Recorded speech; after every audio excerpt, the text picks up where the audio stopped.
Well, perceptive teaching for me started long ago. I mean, I'm talking back in 2007 or 8, when I was a graduate student, actually. I was trying to figure out what it is that I wanted to study for my dissertation. And one of the things that just kept coming into my purview was this idea of teacher dispositions as being connected to teacher quality. And I don't want to go too far down the rabbit hole there, but there's a lot of issues around that very word, dispositions. It has a definitional problem. People hear that word, it almost has a weighted connotation. It's not necessarily positive, but I stuck with it. I ran with it, and I ended up doing a lit review throughout my time as a graduate student, and then ultimately did my dissertation on looking at what are the dispositions of culturally responsive teachers. And to come up with sort of a framework for that, I dove very deep into the literature on everything it says about what are the intentions and beliefs and actions. Those three things are actually comprised of disposition of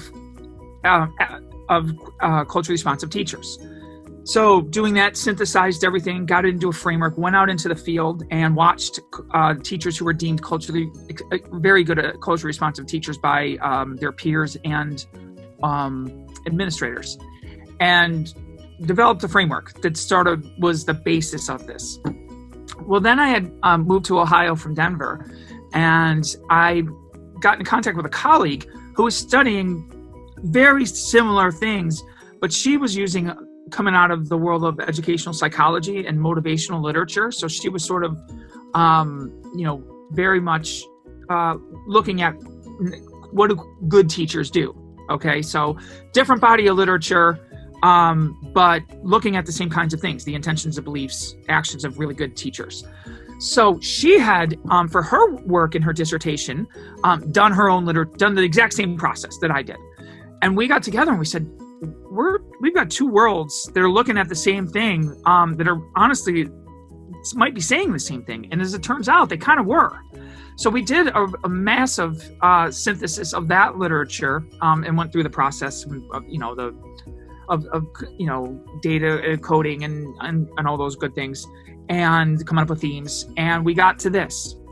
We boiled it down to these are the 8 things that really good teachers do, and it's entirely based off of our research and the research literature at large, an enormous body of research literature.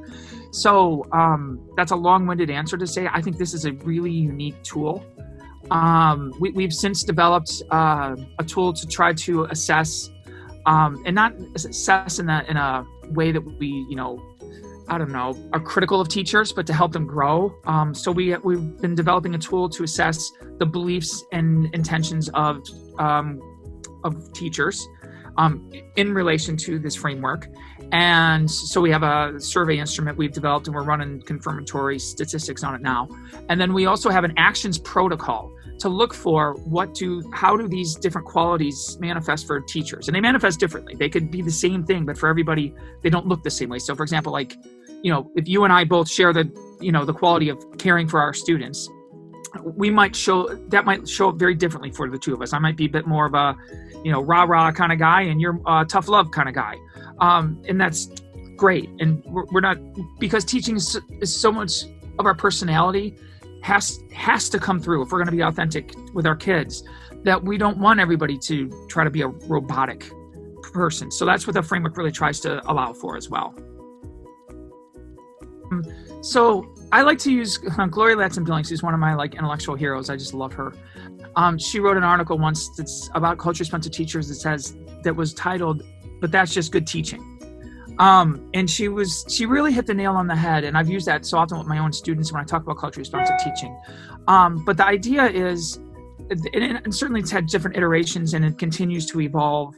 with different names. It used to be called culturally relevant, and culturally then responsive came in, and there was all kinds of different terms, and they continue to evolve. But the premise is generally the same, is that we try to see our students as individuals, and we see culture, and culture is very broadly defined. A lot of teachers often think of culture, and when they first hear culture, the first thing that pops into their brain is race and ethnicity, and certainly those are critical components of culture. But culture is a lot broader than that, and we get into that in the book in some detail, from gender to sexual orientation to the kinds of community cultures we have, or subgroups that we belong to, and all of those things make up our culture. What's really cool, I think, about that is that means we all really have unique lenses, because we all have shared cultures, but then yet we don't share all of the same cultures, if you know what I mean. So the idea of perceptive teaching is like not just recognizing that, but seeing that as an asset, being highly cognizant of it, and then thinking of ways as we write curriculum and create experiences for kids, is how do we create spaces so that we can invite that into the classroom, that we can invite their cultural lenses to look at things critically, or to have conversations where you say, well, through your cultural lens, what do you think about this? And I obviously embedded in all that is this notion that there are multiple ways of making sense of the world, very constructivist, right? And underneath it. And that's, I think, what and culturally responsive pedagogy expands beyond just that. Of course, it's thinking about the kinds of curricula that we bring in. Are they inclusive? Can students see themselves in that? And in times when they can't, inviting opportunity to look at those critically through those lenses, and really celebrating the differences that we each bring to the table. So in that, there's a connection. Honoring every voice, and so on and so forth. And I think that for me, that's always been what culturally responsive pedagogy is all about: is how do I individualize? How do I make you feel included, welcome, safe? And I, as a teacher, want to create a space where like that, so that you'll take intellectual risks, and that you'll feel welcome, and you can really thrive. First and foremost, it's all over the research literature. It's almost impossible not to find a research study that says culturally responsive teaching and these elements that I'm pointing to on the perceptive teaching framework are not effective for kids. They don't make you a better teacher. They do. They absolutely for sure do. And this is why I think this tool is so powerful. Because there are a lot of people who have developed like dispositional instruments or frameworks for quality teaching. That term's used a lot, which I'm not quite necessarily the fan of. Or there have even been standards that relate to teacher dispositions. But what's unique about this tool and this framework is that it's the only one that's entirely based off of research. It's not just, we did a focus group with some teachers and here's what we came up with. We read a couple of studies, and yes, there's some research in it. But here's what we're going to give you. This is all research based, entirely research based. And all of that research says that teachers that possess these qualities, their students do really well and they thrive as teachers. It's kind of like, for years I used to say, I had my friends and I would say, we want to find what's the it of teaching. Like, you meet a teacher and you just know, like, yeah, you're good. But what is it that you do? This is it. This is as close. I mean, and certainly it's going to evolve, and it's an ongoing instrument, but this is as close, I think, as we've ever gotten to an it of good teaching that I know of.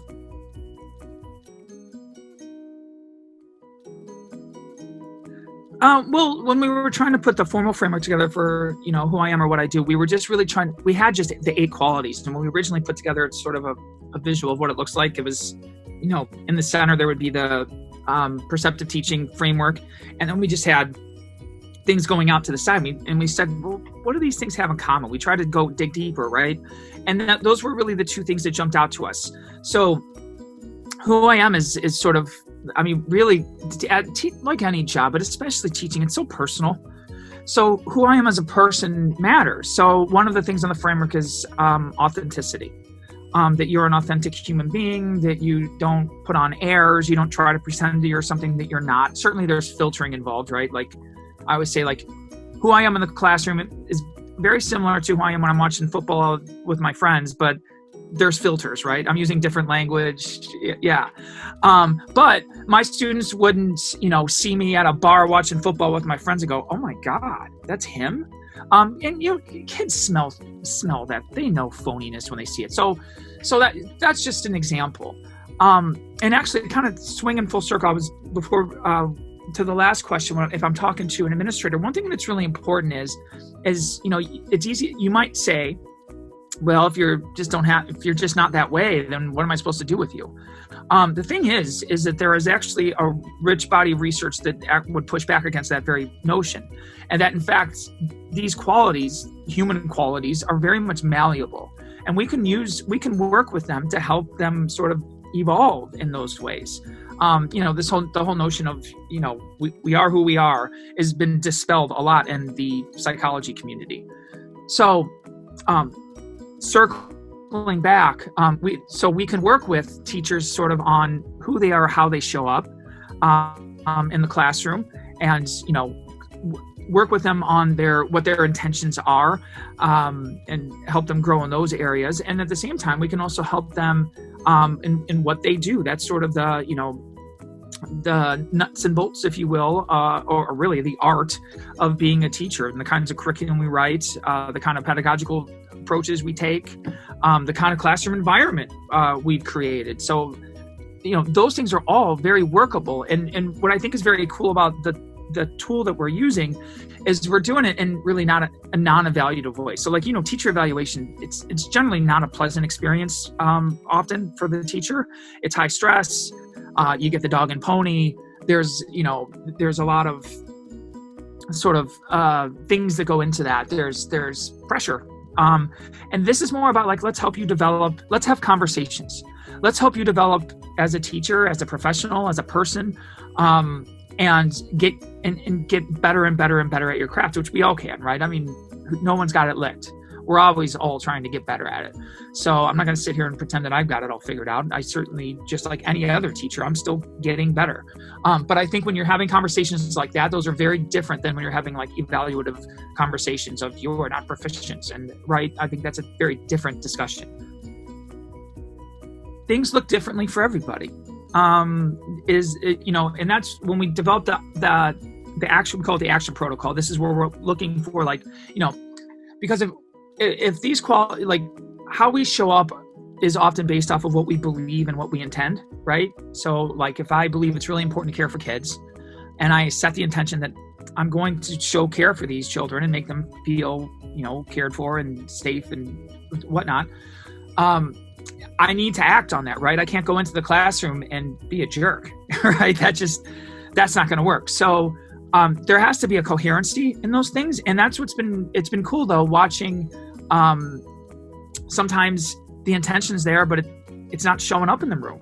A teacher says, I really want to, I do recognize that culture is a lens through which we experience. And I want to use that as a, individual culture as an asset and so on and so forth in the classroom, but they don't do it. So that's where we can begin to work with them. I'm like, well, how can you do that? What would that look like? And we can share resources with them. So that's been kind of interesting. And then again, just seeing how different, like I could see like 5 awesome teachers, right?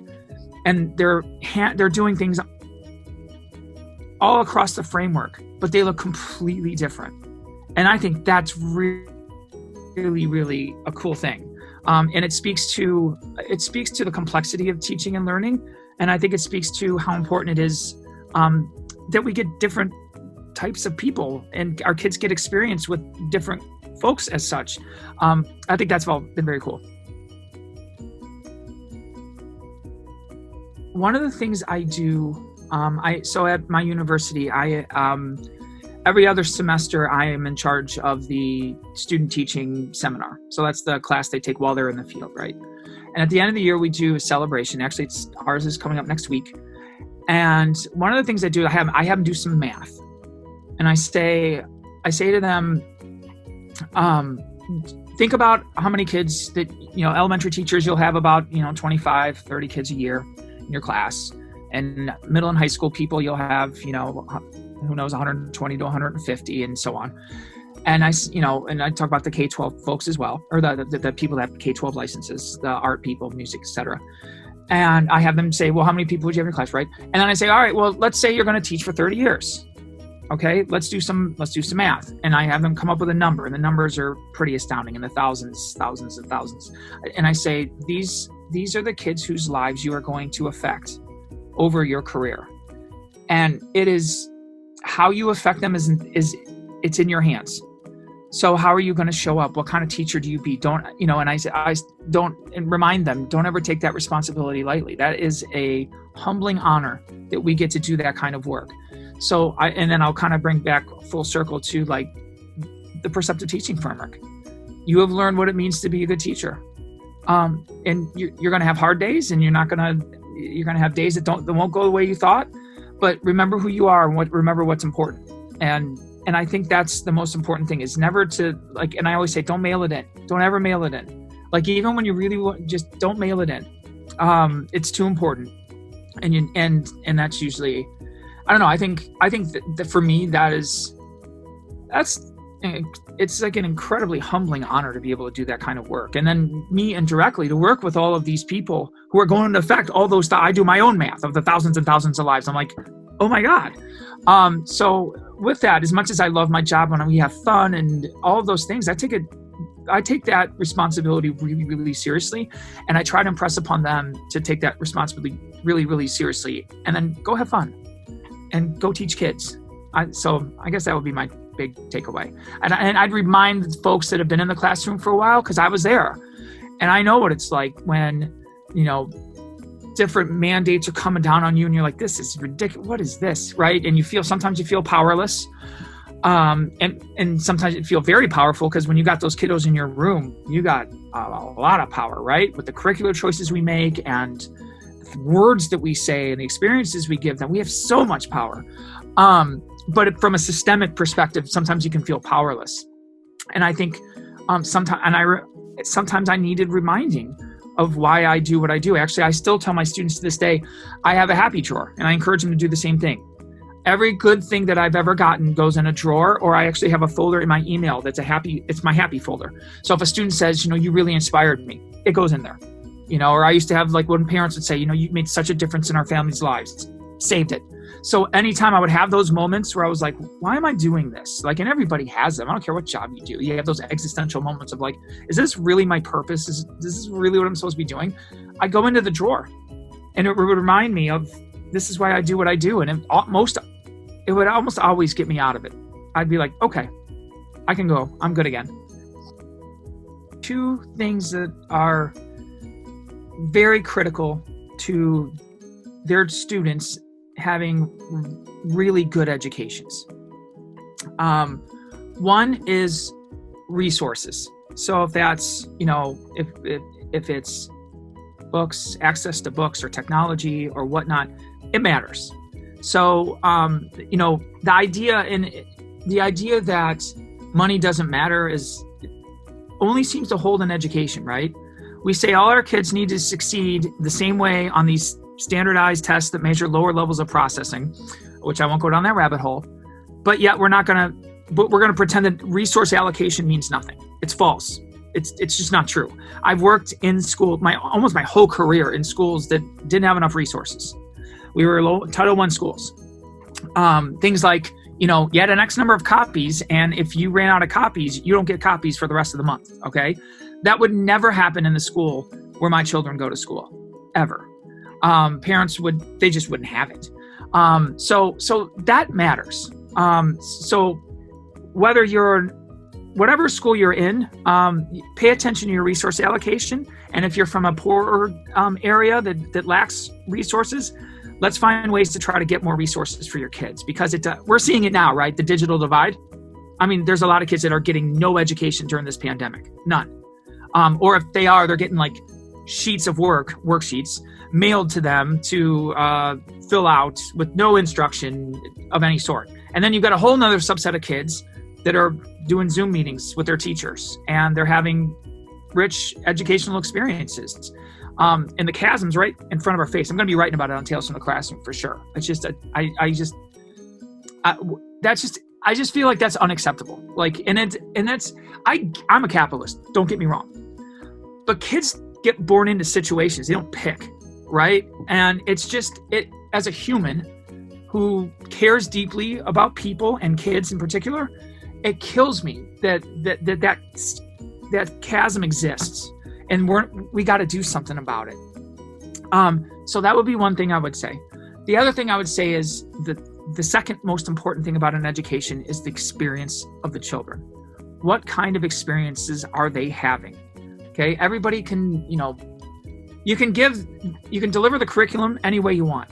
And this is what we get into in the book. And this is why we think planning with purpose is so important, because we are attending to the kinds of experiences that we want kids to have.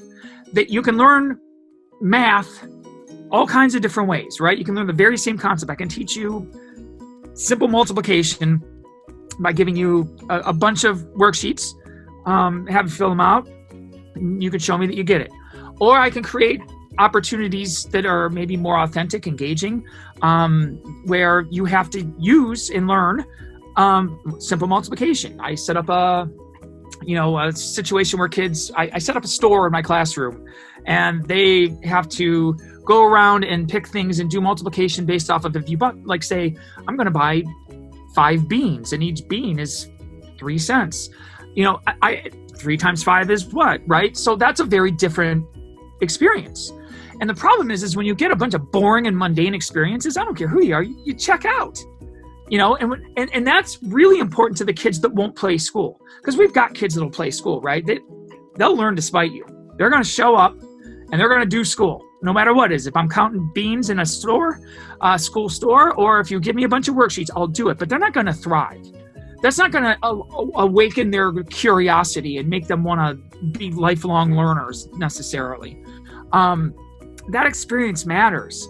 And I don't care who you are, anybody who ever went to school ever has had some meaningful experience in school that you still remember to this day.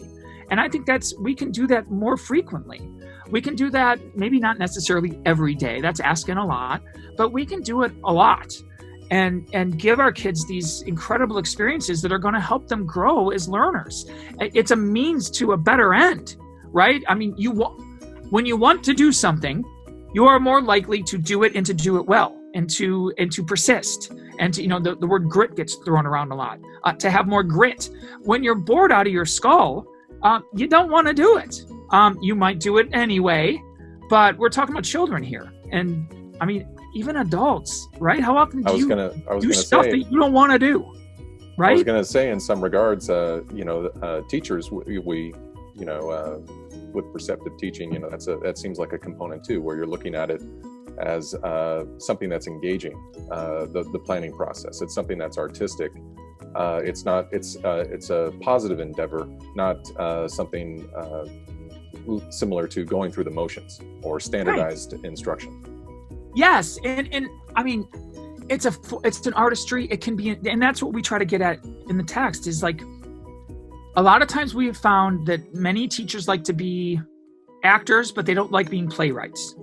And I would argue that is because they haven't really been taught how to do lesson planning with any systematic way, unless they've learned like Hunter.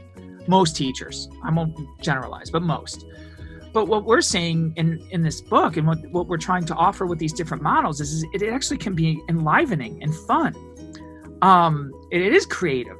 And we work with teachers. It's so funny when we do CRISPR with teachers. I cannot tell you how often I will hear a teacher say, "I'm just not creative." And like, everybody's creative. Like, that's a horrible thing to think about yourself, right? Because everybody's creative in different ways. But what's usually almost to a person, when we're done with doing a workshop, these people will be like, "Wow, I guess I can be creative." And they start to like actually enjoy the process. They actually enjoyed the process of writing curriculum. And I think that's really important. because curriculum's power, right? Who controls the curriculum? That's a very powerful thing. And I try to get that through teachers' heads that I work with, is that is a tremendous amount of power that you're being given. And when you see things like scripted curricula, that is utterly disempowering. Someone else is telling you what you are going to do with your students in your classroom. And they're taking your power away. So I try to remind them that it's not just writing lesson plans or units. It's not just some mundane thing you're doing for somebody else because your principal told you had to. It's a form of art and science, and it's empowering. And we really hope and try to drive that home in this book, that message in this book. This is something that's fun and it's empowering.